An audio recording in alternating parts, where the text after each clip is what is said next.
everyone, how's it going? So here I'm at a supercharger. I'm about to head onto a highway on-ramp and plan to test out Autopilot, how it will handle a very curvy on-ramp onto the highway, and trying not to disengage and seeing how Navigate on Autopilot really works with the latest firmware 2019. So as I am turning left here, this will be the highway on-ramp. I will activate Autopilot and see how it does. So now Autopilot is on. I'm gonna keep one of my hand on the steering wheel because there is a car on the adjacent lane, and it does just fine. It hugged that curves perfectly. So the acceleration onto the highway is a little bit slow.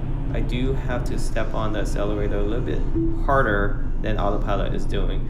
And then now it's asking me to switch lane, confirm lane change to the left. But as this approach a solid line, I have to take over to move over so I don't exit again.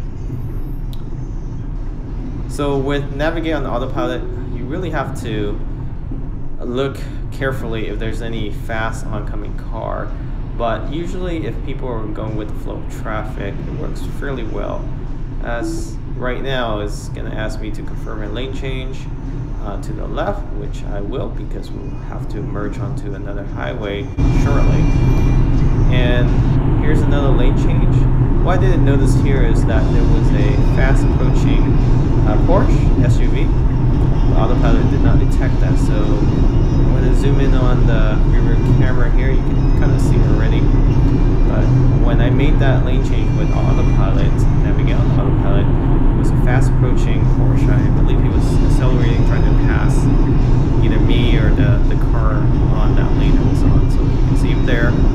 Got really close behind, but I think he got a little upset. And then now he's going to the right lane. You can see him at the 3 o'clock, 2 o'clock, that white Porsche. He's pulling on to the interchange there towards the right. So that's something with Autopilot. When you're using Navigate on Autopilot, you just have to be careful and make sure that there's no speeding motorcycle or car approaching the lane you're about to confirm lane change in, because Autopilot will just move into it without accelerating any quicker than what you set the speed to be. So here we're entering the highway interchange, and Autopilot works really well on this type of interchange. So I'm not going to even touch the steering wheel. It's pretty confident in the zone, and it's going to ask me to change lane while I'm in the on-ramp here, but I'm not going to do that because there's just too many cars on the adjacent lane there at that time. And it works fairly well, like I said. But I'm surprised that I actually was able to know which lane to be on, especially since there's two merging lanes on the left and the right. So I understand the highway really well when all the highway lanes are fully marked and there's no construction going on. So I'm going to continue to cruise on the slow lane just to demonstrate how it reacts when the lane merges into the adjacent lane, and that will be coming up shortly. So it does try to center itself, but it does recognize when that lane break happens, which just occurred right there, and it slowly moves into that adjacent lane. There is a car that was on that adjacent lane that moved to the left. However, I'm not 100% sure if it can slowly move over, even if it detects a vehicle in a blind spot, but we'll test that in another video.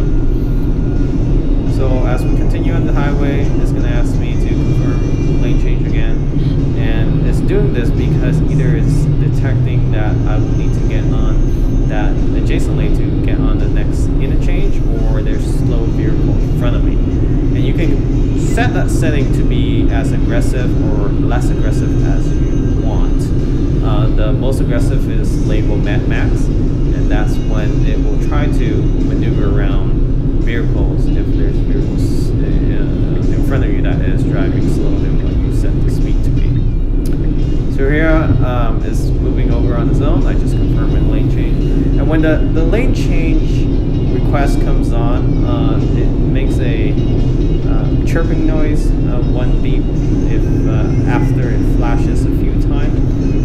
It's sort of hard to see if you're focused on driving, although this Model X does have 2 screens.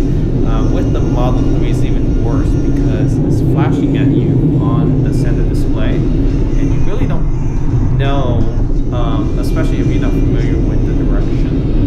So I know where I'm going, and therefore I know which lane I should be in. But for those that are navigating and you're not certain if you're going to exit or enter another interchange, it does sometimes inform you sort of last minute, and sometimes it's too premature as well. So I'm sure it will get worked out over future firmware updates and improved GPS, but right now it works fairly well on very easy highway to maneuver around, not a lot of curves. So with that said, we'll continue cruising, and again, this whole purpose of this video is just to show how Autopilot reacts once you activate it on ramp, and you weren't able to do that before, and now you can. So it's definitely getting a lot closer to being more autonomous. So here I'm trying to do a double screen, like the display there.